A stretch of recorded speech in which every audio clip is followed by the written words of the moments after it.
Today we celebrate the memorial of St. Anthony Abbot, also known as St. Anthony of the Desert. Why is he an outstanding saint in the story of the Catholic Church? Because he was a pioneer. He was a revolutionary. He was the first man among Christians to go out into the desert to live as a hermit. He was the first one, at least that we know of, that went out to the desert of Egypt to live by himself. So in a sense, St. Anthony Abbot is the first of the monks and the precursor to religious life. That's why he is such a well-known and significant saint to us Catholics.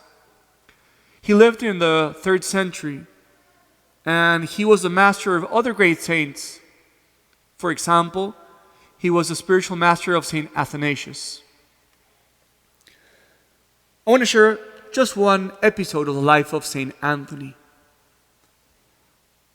Initially, when he sold all of his possessions, he didn't flee to the desert, but he established near his house. But his fame grew so much that people were all the time looking for him, hoping to get some of his wisdom.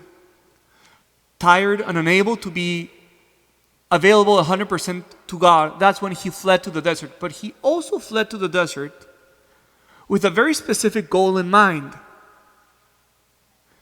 He went to the desert to reclaim the desert for God.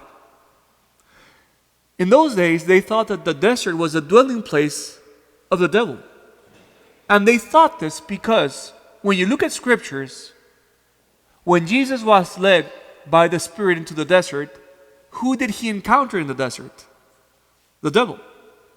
So in the mind of St. Athanasius, he was fleeing to the desert to fight the devil, to defeat the devil, and to reclaim the desert for God.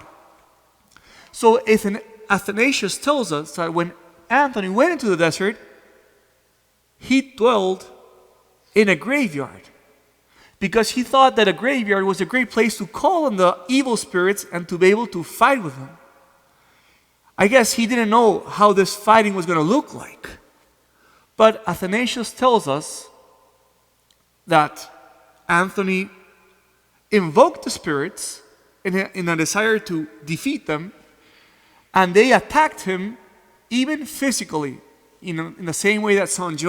John Vianney would be attacked in the future. But what is a great spiritual insight of this attitude of St. Anthony? The best defense is a good offense. The best defense is a good offense. And when I think about St. Anthony of the desert, going to the desert to defeat the devil, this makes me think about St. Ignatius of Loyola, who had a very similar insight. Listen to what St. Ignatius said. St. Ignatius said, when you are tempted by the devil, not only resist temptation, but defeat the temptation by doing the opposite to what you're tempted to do.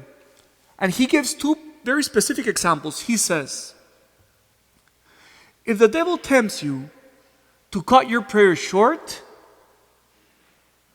not only complete your time of prayer, but go over a little bit, in such a way that you not only resist temptation, but you defeat temptation. St. Ignatius also gives a second example. He says, if you're tempted to eat more than you need, not only resist to eat more than what needed, but eat a little less than you would need.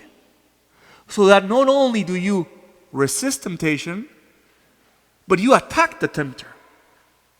So, let's finish with this question. In those temptations that I'm facing right now from the devil, and perhaps you and me were only resisting, what would it look like if instead of just resisting, we would also counterattack? In your own life, in the temptations that you're facing, if you chose not only to resist, but to counterattack, how would that be different in your life? Today, let us call the intercession of St. Anthony of the Desert, a great spiritual master, a man that defeated the devil in the desert. And let us ask from him that determination, not only to resist, but to understand that the best defense is a good offense.